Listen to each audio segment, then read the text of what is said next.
As such, a gun massacre, fingers crossed, very unlikely in the UK. So we have to ask, are these controls enough to preserve lives? So to discuss this tonight, I'm joined by Chief Strategist of Republicans Overseas, Erol Morkoc, and Will Geddes, security expert. Will, I'm going to come to you first. Is it not just simply the case that if we have fewer guns and better controls on guns, there will be fewer murders?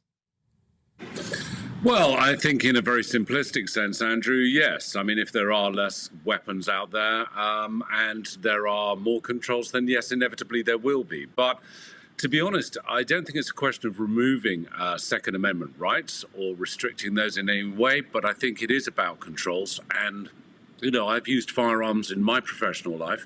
I'm not opposed to people having firearms, as long as they're suitably managed and they're also in the hands of people that responsibly can hold them and manage them. And I think some of the requirements that President Biden has pushed through aren't that restrictive to legitimate firearms owners. But I think what it will do is prevent firearms necessarily getting into hands of those that are outside of that criminal circle, because the criminal circle will always get their hands on firearms. But it will minimize, hopefully to a certain extent, some of the controls on people that could be seen as a liability, and particularly within active shooters, or especially the profile that generally fits within many of these school shootings. Erol Morkoc, can I ask you, what do you feel about Joe Biden's response to this?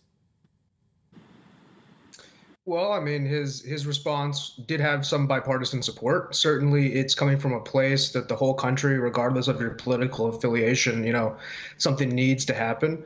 I was pretty, inspired to see him looking at the real cause of these school shootings being that 18 to 21-year-old demographic. We have to look at what is an 18-year-old, what is a 19-year-old today. It's not the same cultural environment, you know, and so restricting access to young people who aren't properly trained. I work in the defense industry myself.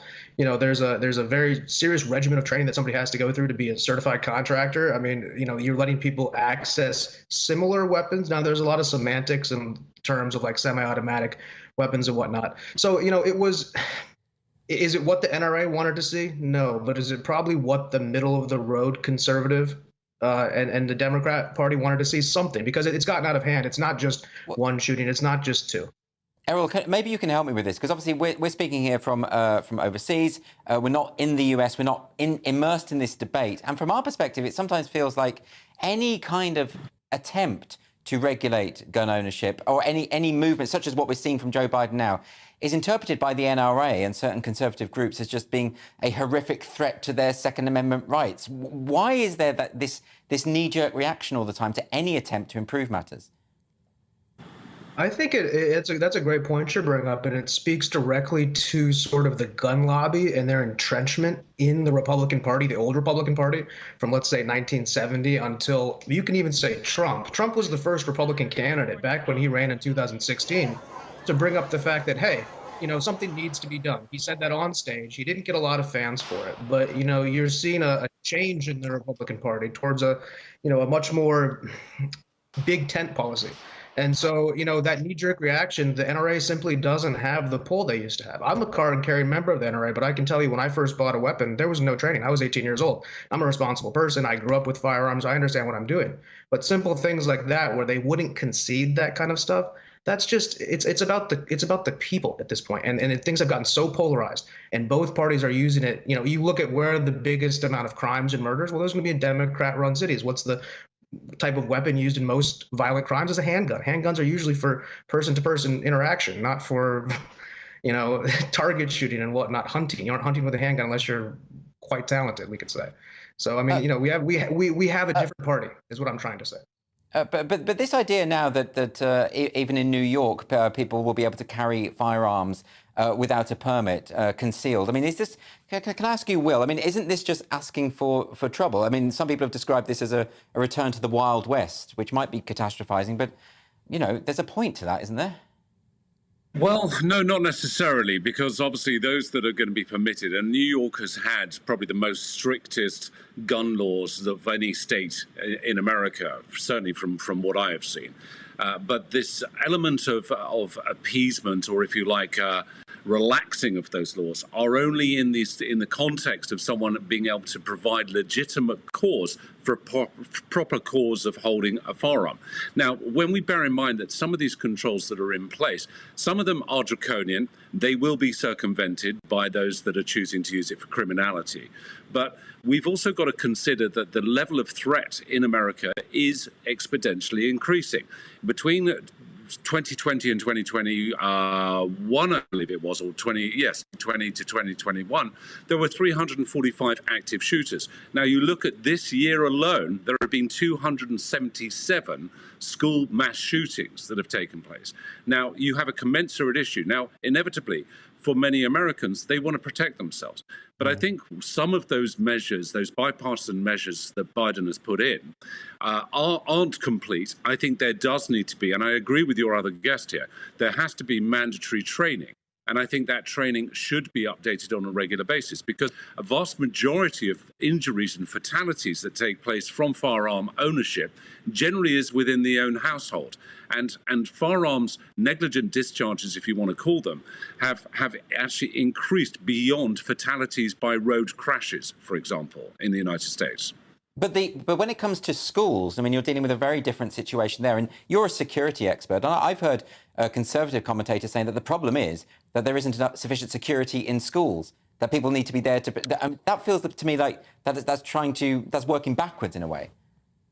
I agree with you. I agree with you entirely. I think you've got to look at the profile, as your other guest was saying, of the individuals that have generally been the perpetrators of mass school shootings. And these have been individuals who've been sub 21 years of age, who have managed to get their hands on a firearm. Now, there should be far stronger controls in place. In certain states, you have to be above 21 years old to get what we would call a long rifle, something like an AK or an AR, but pistols you can get beneath that age.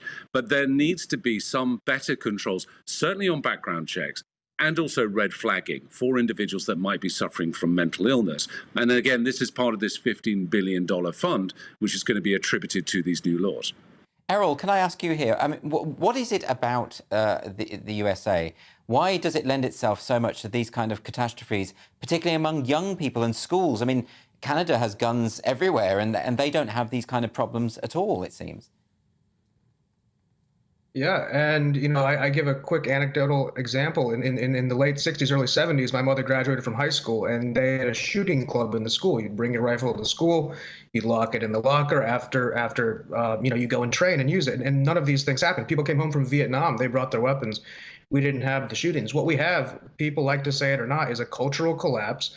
You have a glamorization of violence in video games and in media. And I'm not saying that causes people who play video games and people who watch violent movies don't go and do this. But you start to combine that with isolation, this rabbit holes that people go down of hate on the internet on both sides, and couple that all with, the fact that there's more medicated people in this country on antidepressants and psychotropic medicine. There's a lot of regulated and unregulated drug use, a lot of marijuana use casually that exacerbates people who are predisposed to some of these more violent things. When you look at the cultural change, that's really what's happening. You're looking at people who are non-military, 18 to 21, are essentially children. They aren't going out there. The majority of them are not experiencing the real world and the lockdowns for the last 2 years. Not that they caused this, but they're exacerbating this sort of lone wolf situation. So right now we have a cultural failing in our youth. And I mean, you can point to different things here and there, training and whatnot, but honestly, it's depressing to say, how do you fix something that's been on a slippery slope that now is a waterfall of like misery? Well, an awful lot to think about there. Erol and Will, thanks so much for joining me tonight. I really appreciate it. I'm going to bring my panel in here because I just think, some of the things that Erol was mentioning there's so many factors. He's talking about the potential influence of even video games and violent films, although he was saying there isn't necessarily a causal effect there, but he's talking about psychological problems of people being in lockdown, societal problems. I mean, clearly, though, it's got to be cultural then, hasn't it? Because, as I said, there are countries with plenty of guns about that don't have these problems. Let's compare like for like. United Kingdom, these are rough figures.